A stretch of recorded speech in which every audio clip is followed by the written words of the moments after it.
বালকদের সর্দার ফটিক চক্রবর্তীর মাথায় হঠাৎ একটা নতুন বুদ্ধি এলো। নদীর ধারে একটি বিশাল শাল গাছের গুঁড়ি পড়েছিল, যা মাস্তুল বানানোর জন্য রাখা হয়েছিল। ফটিক ঠিক করল সবাই মিলে সেটাকে গড়িয়ে নিয়ে যাবে। কাঠটি যার ছিল, প্রয়োজনের সময় সেটি না পেয়ে তিনি কতটা বিস্মিত, বিরক্ত, বিপাকে পড়বেন, এই কথা ভেবে ছেলেরা প্রস্তাবটিকে সানন্দে সমর্থন করল। সবাই কোমর বেঁধে কাজে নামতে যাচ্ছে, এমন সময় ফটিকের ছোট ভাই মাখনলাল গম্ভীরভাবে গিয়ে সেই গুঁড়ির উপর বসে পড়ল। তার এই উদাসীন আচরণ দেখে ছেলেরা কিছুটা হতাশ হয়ে গেল। একজন ছেলে এসে ভয়ে ভয়ে তাকে একটু ঠেলল, কিন্তু সে তাতে একটুও নড়ল না। যেন এই অকালপক্ষ জ্ঞানী মানুষটি সব সময় খেলাধুলার অসারতা নিয়ে নীরবে চিন্তা করছে।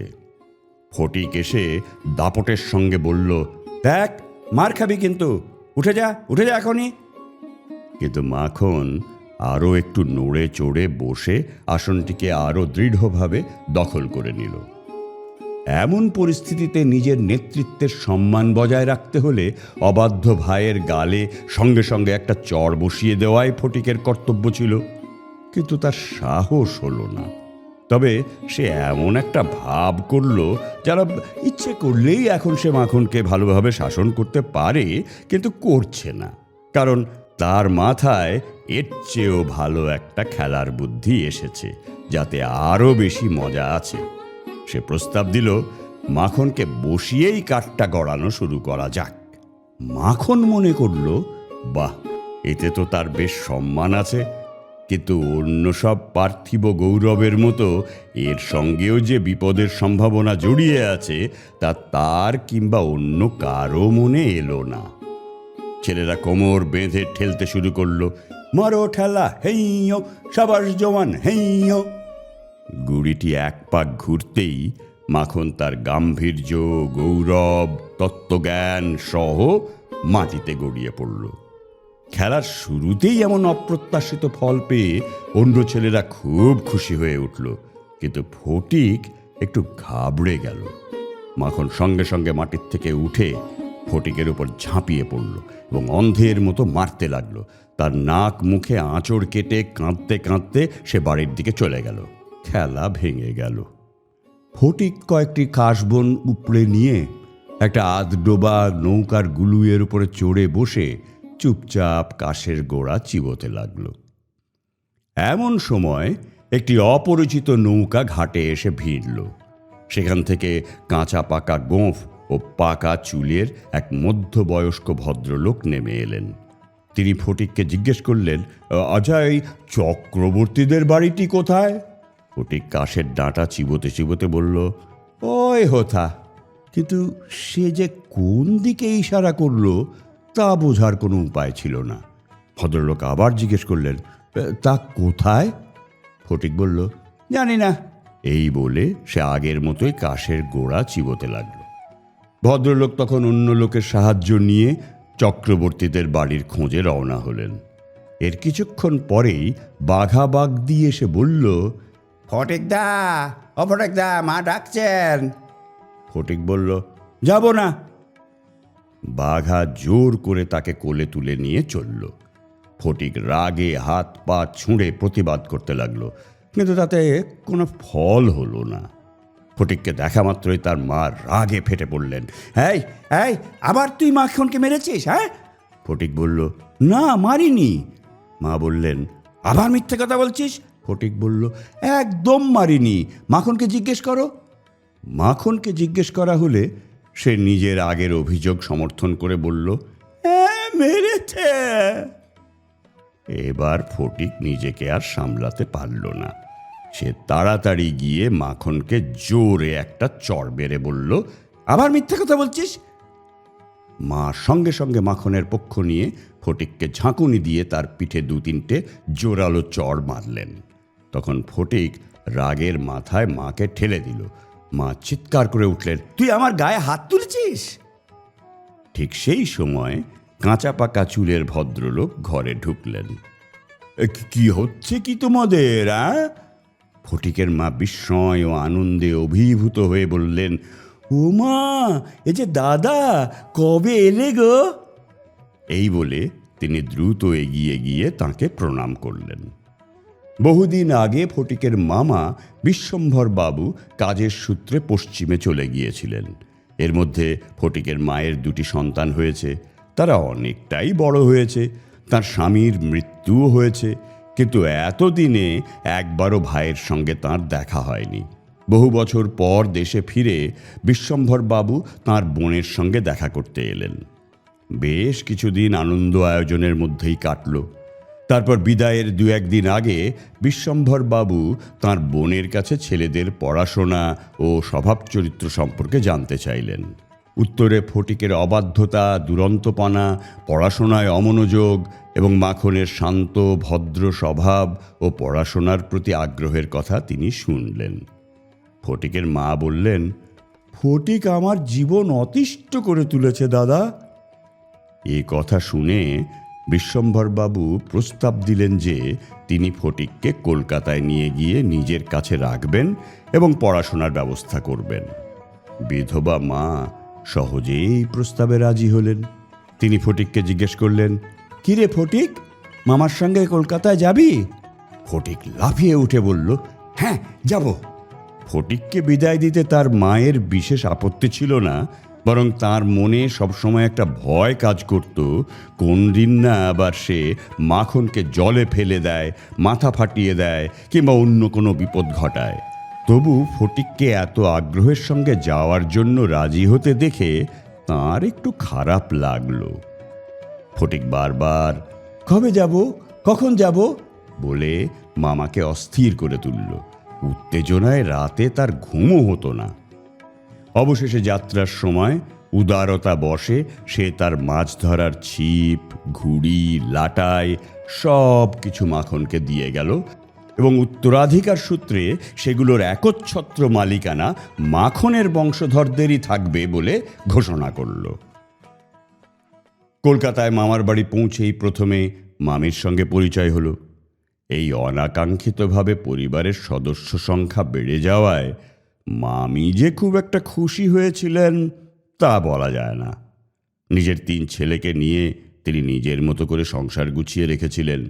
সেখানে হঠাৎ 13 বছরের এক অপরিচিত অল্প শিক্ষিত গ্রাম্য ছেলে এসে পড়ায় সংসারে নানা রকম ঝামেলা ও অস্থিরতার আশঙ্কা দেখা দিল। বিশ্বম্ভরবাবুর এত বয়স হয়েছে, তবু এমন সিদ্ধান্ত নেয়ার আগে তিনি খুব একটা ভেবেচিন্তে দেখেছেন বলে মনে হলো না।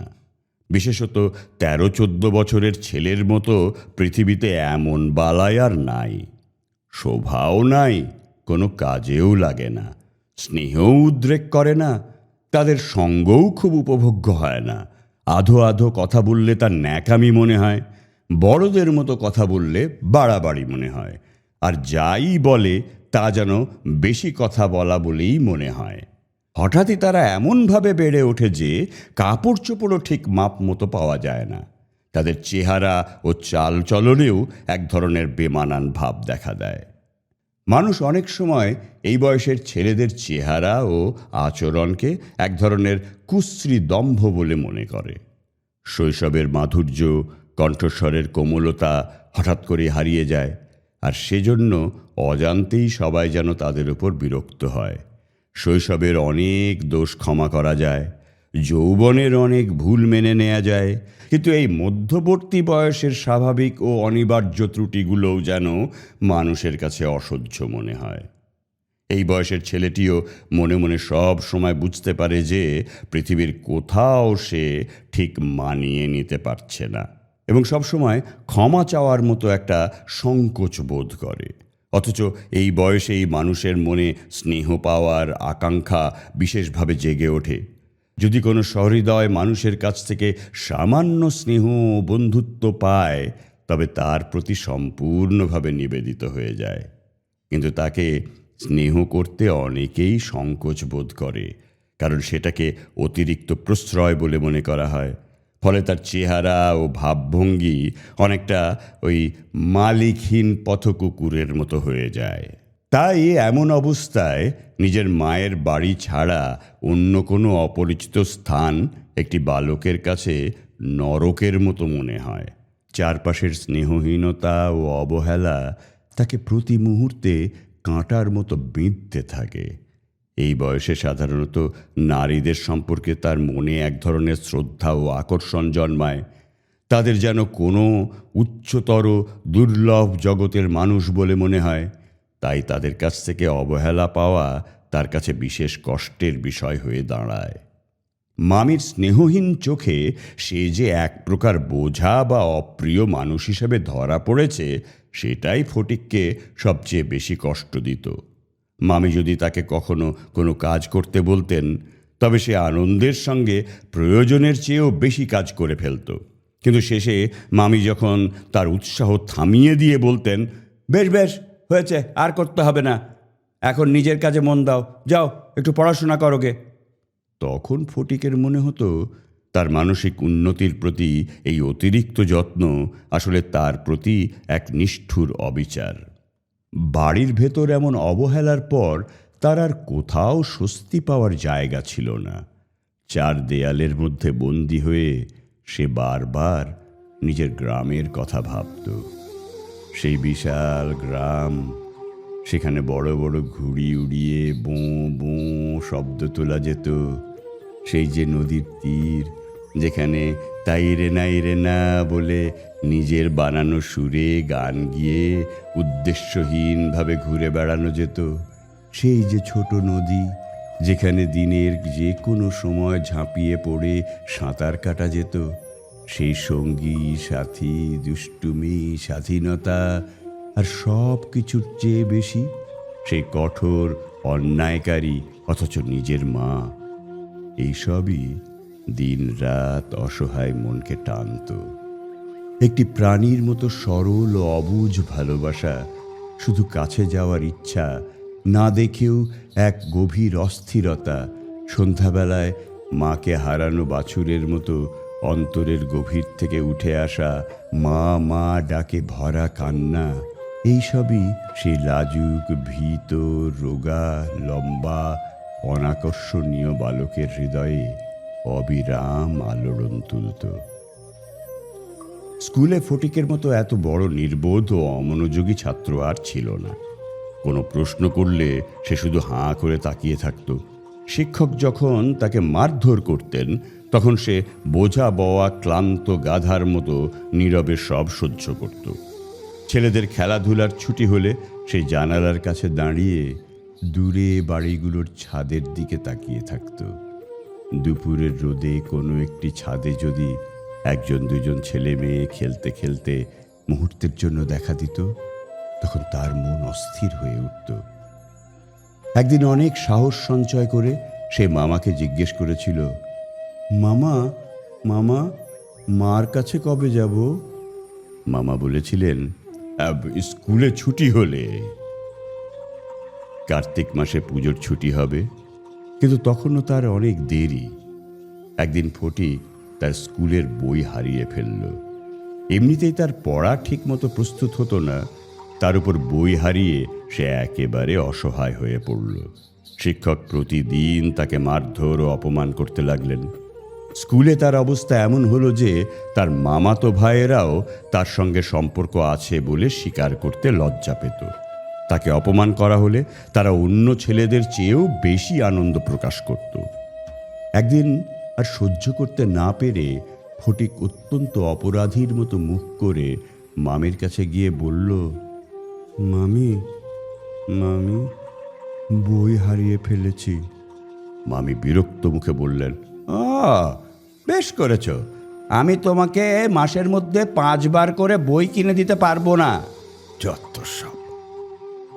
ফটিক আর কিছু বলল না, চুপচাপ সেখান থেকে চলে গেল। সে মনে করতে লাগলো সে অন্যের টাকা নষ্ট করছে। এই চিন্তা থেকে তার নিজের মায়ের উপরও অভিমান জন্মালো। নিজের অসহায়তা ও হীনতার অনুভূতি তাকে যেন মাটির সঙ্গে মিশিয়ে দিল। সেদিন রাতে স্কুল থেকে ফিরে তার মাথা ব্যথা করতে শুরু করলো এবং শরীর কাঁপতে লাগলো। সে বুঝতে পারল তার জ্বর আসছে। এটাও বুঝতে পারল যে অসুস্থ হয়ে পড়লে মামির জন্য সে অকারণে ঝামেলার কারণ হবে। তার মনে হলো মামি নিশ্চয়ই এই অসুখটাকেও একটি অনাবশ্যক বিরক্তি বলেই মনে করবেন।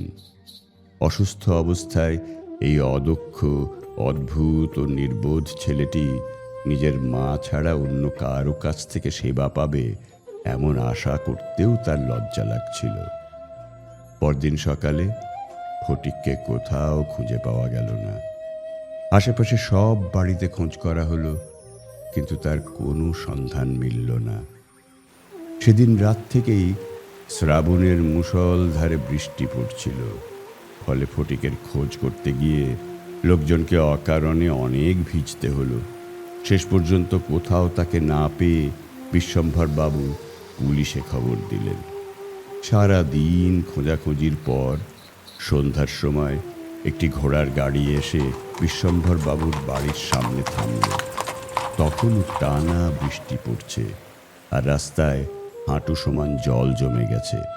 দুজন পুলিশ ফটিককে ধরে গাড়ি থেকে নামিয়ে বিশ্বম্ভর বাবুর সামনে নিয়ে এলো। তার সারা শরীর ভিজে গেছে, কাদায় মাখামাখি, মুখ ও চোখ লাল হয়ে আছে, আর সে থরথর করে কাঁপছে। বিশ্বম্ভর বাবু প্রায় কোলে করেই তাকে ঘরের ভেতর নিয়ে গেলেন। মামি তাকে দেখেই বিরক্ত হয়ে বললেন, কেন বাপু, পরের ছেলেকে এনে এত কষ্ট ভোগ করছো? ওকে বাড়ি পাঠিয়ে দিলেই তো হয়। আসলে সারাদিনের দুশ্চিন্তায় তিনি ঠিকমতো খেতেও পারেননি, এমনকি নিজের ছেলেদের সঙ্গেও অকারণে রাগারাগি করেছেন। ফটিক কেঁদে উঠে বলল, আমি মার কাছে যাচ্ছিলাম, আমাকে ধরে আবার ফিরিয়ে এনেছে। এরপর তার জ্বর অনেক বেড়ে গেল। সারা রাত সে জ্বরের ঘোরে প্রলাপ বকতে লাগলো। বিশ্বম্ভর বাবু ডাক্তার ডেকে আনলেন। একসময় ফটিক তার রক্তাভ চোখ খুলে ছাদের কড়ি কাঠের দিকে হতবম্বের মতো তাকিয়ে বলল, মামা, আমার কি ছুটি হয়েছে মামা?